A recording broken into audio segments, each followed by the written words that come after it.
আমি মোহাম্মদ রেজাল হলাদার আপনাদের সাথে প্রতিমে আসি আন্তর্জাতিক সংবাদ নিয়ে। বিজয় থালাপতি মোদির সাথে তিনি বর্তমানে রাজনৈতিক অবস্থানে তার বিরুদ্ধে নেমেছেন। ভারত জুড়ে চলেছে এখন আলোচনা সমালোচনা এই বিজয় থালাপতি। আপনারা জানেন যে তামিল সুপারস্টার, তার জনপ্রিয়তা বর্তমানে আকাশচুম্বী। তিনি ভারতের নরেন্দ্র মোদীর সাথে তিনি সরাসরি যুদ্ধের ঘোষণা করলেন এবং ইতিমধ্যে ভারত সরকার নরেন্দ্র মোদী তার বিরুদ্ধে মামলা দায়ের করেছেন।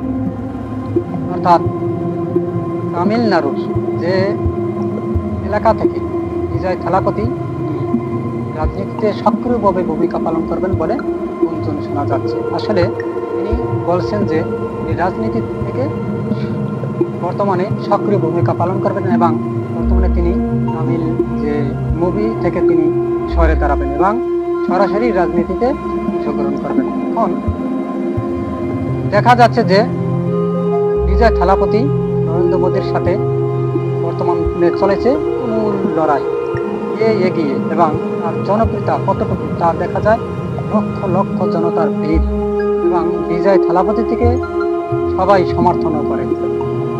কারণ কি, আসলে এর বিস্তারিত জানতে হলে আমরা সম্পূর্ণ আর ইতিহাস সম্পর্কে কিছু।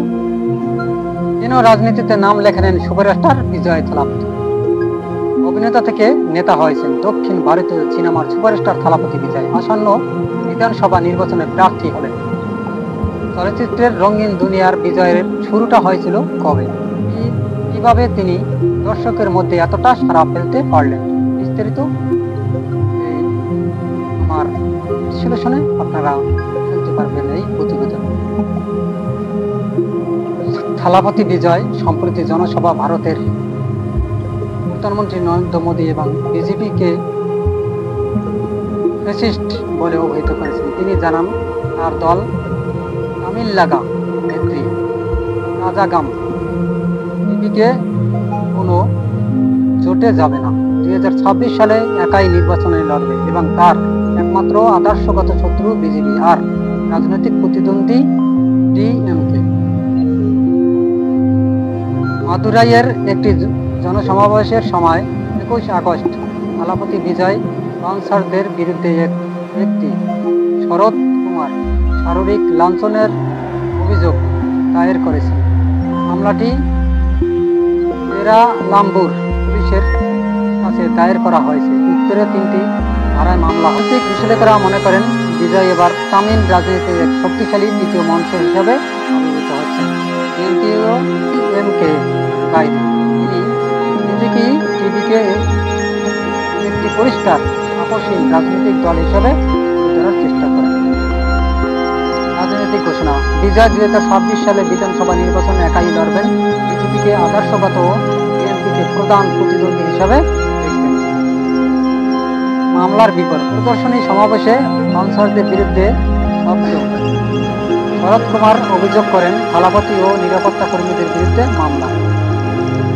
নৈতিক প্রাসঙ্গিকতা, তিনি নতুন জনসমর্থনের ভিত্তিতে বিজেপি ও মোদীর জন্য রাজনৈতিক আতঙ্কের কারণ হয়ে দাঁড়িয়েছেন। বিরুদ্ধে বিজেপির বিরুদ্ধে থালাপতি বিজয় তিনি থেকে একাই নির্বাচন করবেন, অর্থাৎ তিনি কোনো দলের সাথে যোগ দেবেন না। আসলে একটা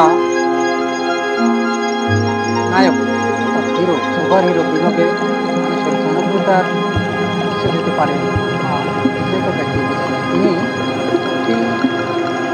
সিনেমার সুপারস্টার, মানুষের জনগণের মনেও তার কাছে অকুণ্ঠ ভালোবাসা এবং অকৃত্রিম ভালোবাসা, যা সবাই দেখলে বোঝা যায় যে কত জনগণ তার সমর্থন করেছিল। তিনি সবাইকে সাথে রেখে মোদীর বিরুদ্ধে লড়বেন বলে এই ঘোষণা করেন। অলরেডি 2026 সালে নির্বাচনে তিনি ভারতের হয়ে তামিলনাড়ুর হয়ে নির্বাচনে একা লড়বেন মোদীর বিরুদ্ধে, অর্থাৎ তিনি কোনো দলের সঙ্গে যোগ দিবেন না বলে অভিহিত করেছেন এবং কারো পক্ষে থাকবেন না। তিনি এককভাবে নির্বাচন করবেন এবং তিনি মোদীকে তার জাতীয় শত্রু বলেও ঘোষণা করেছেন, অর্থাৎ মোদীকে তিনি একেবারে চোখে দেখতে পারে না। এমনকি তিনি কথাও বলেছেন, মোদী সরকার মুসলমানদের উপর অনেক অত্যাচার করে, নিপীড়ন করে, নির্যাতন করে, যেটা কোনো মানুষেরই কাম্য না। তারা ভারতে কোনো অশান্তি চায় না, শান্তি শৃঙ্খলা ফিরিয়ে আনার জন্য তিনি মোদীর বিরুদ্ধে লড়বেন। এবার খেলা জমে গেছে। তবে মোদী বিজয়ের বিরুদ্ধে দাঁড়াতে লড়বেন কিনা সেটা মোদী জানে। তবে মোদীর কোনো লাভ হবে না। বিজয়ের বিরুদ্ধে যদি কেউ ইলেকশন করে সেটা হবে বৃথা, কারণ ওর এলাকায় তিনি বিজয়ের এলাকায় মোটামুটি বিজয় নিশ্চিত বিজয় হবে। নাম যেমন নামও সেরকম বিজয় হবে। অর্থাৎ 2024 সালে টান টান উত্তেজনামূলক নির্বাচন দেখতে যাচ্ছে বিশ্ববাসী। মোদীর বিরুদ্ধে দেখা যাক বিজয়ের কতটুকু অবদান এবং কি করতে পারে ভবিষ্যতে।